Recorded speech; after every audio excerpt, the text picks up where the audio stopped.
Believing that the student will pay back the money, the said adult gave the money amounted to 6,000 ringgit to the student. Allegedly, the student used the money to buy a brand new mountain bike bicycle. But subsequently, after making the loan, the said student refused to pay back the debt to the adult. This case is the first case where a child is being charged under law for breach of contract. The student was reportedly aware about the contract that he made. With this, the adult is planning to take a legal action towards the child as he still refused to settle his debt. With this perspective has conducted an exclusive interview with the student and adult involved in this case. We also consulted one of the prominent lawyers in Malaysia to get a better understanding of what is the standing of this case in the eyes of law. Is it legal or not? Let's find out.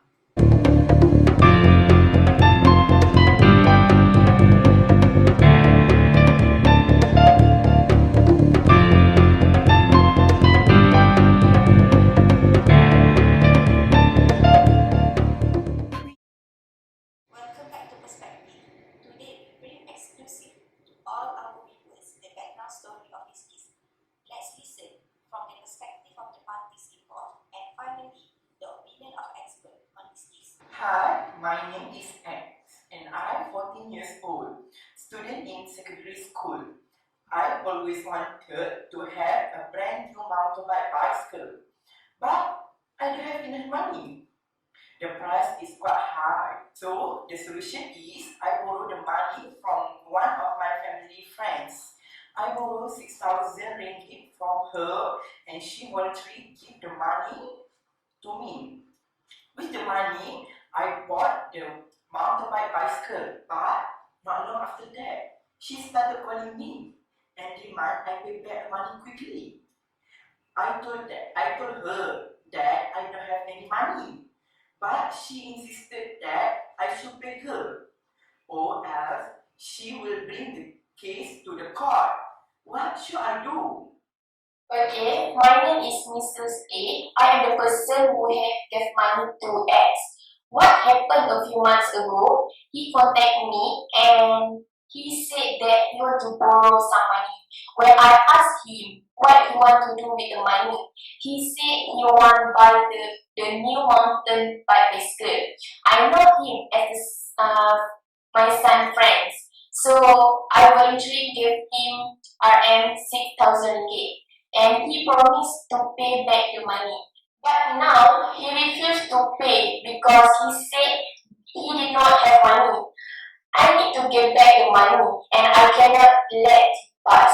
So I decided to bring the case to the court and let the law decide to outcome. We have listened to the background story from the student and the adult themselves. So, what is the standing? Can Mrs. A bring the case to the court to claim back the money? And should X pay back the loan? To get the answer, we from Perspective has contacted an exclusive interview with Miss Ash, one of the most prominent lawyer in Malaysia, to get her legal opinion on this case. Okay, my name is Ash. I'm from Eng and Rahimi firm. Have you heard about this recent case about a student borrowing money from an adult? Yes, I think this case is quite interesting. What is your opinion on this case? Okay, the basic presumption of the contract is anyone can enter into contract. However, certain individuals may not be able to enter into contract because they are not fulfill the requirement. Okay, regarding to this current case, I believe that the issue is legal capacity. Only a person who is competent can enter into contract, where we can see in Section 10 and Section 11 of Contract Act 1950. Section 10 mentioned that a person must be competent to enter a contract. Furthermore, Section 11 stated that in order to make a contract, the party must fulfill these three elements. He must be an adult, sound mind, and not disqualified from any law.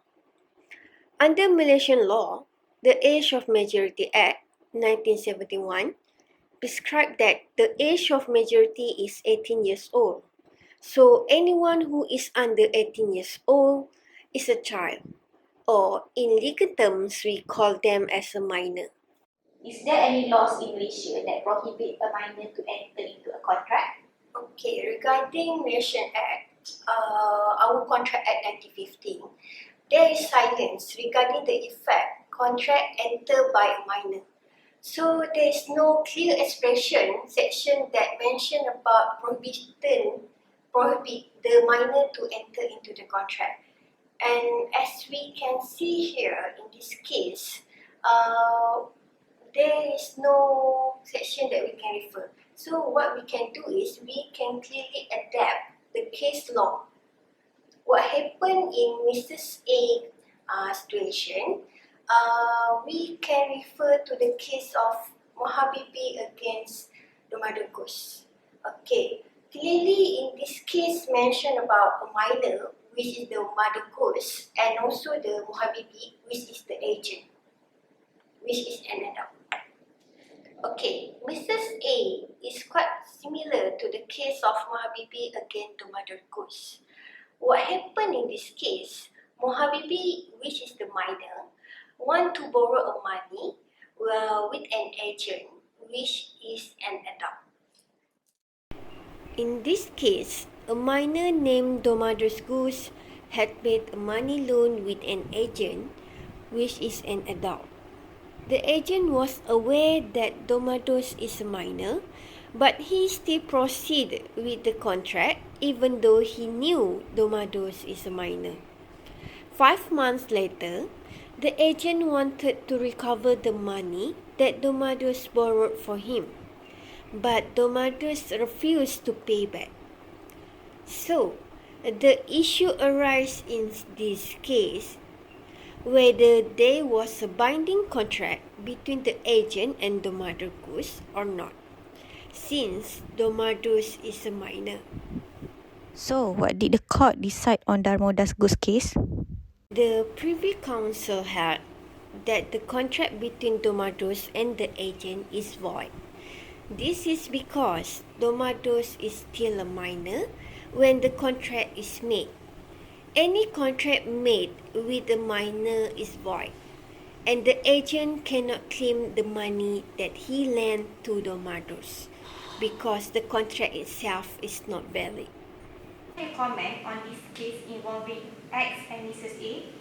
Okay, as we refer to previous case, a minor cannot enter into contract. He had made a contract with an adult, which made the contract become void. Since then, I believe what I can see in this case, where we can see Mrs. A and also S, the contract will become void because of X is a minor, whereby the Mrs. A is an adult. So since then, the contract fall under void contract, and this contract cannot be enforced. Unfortunately, Mrs. A cannot claim his money, and X is not liable to pay back because he can keep the money under Section 66 of Contract Act 1950. Is there any other way for Mrs. A to claim back his money from X? Okay, I think Mrs. A can try to argue under Contract of Necessity, which fall under Section 69 of Contract Act, where a minor should be responsible towards the contract made for necessity. And however, it depends on the facts and also the interpretation of the court.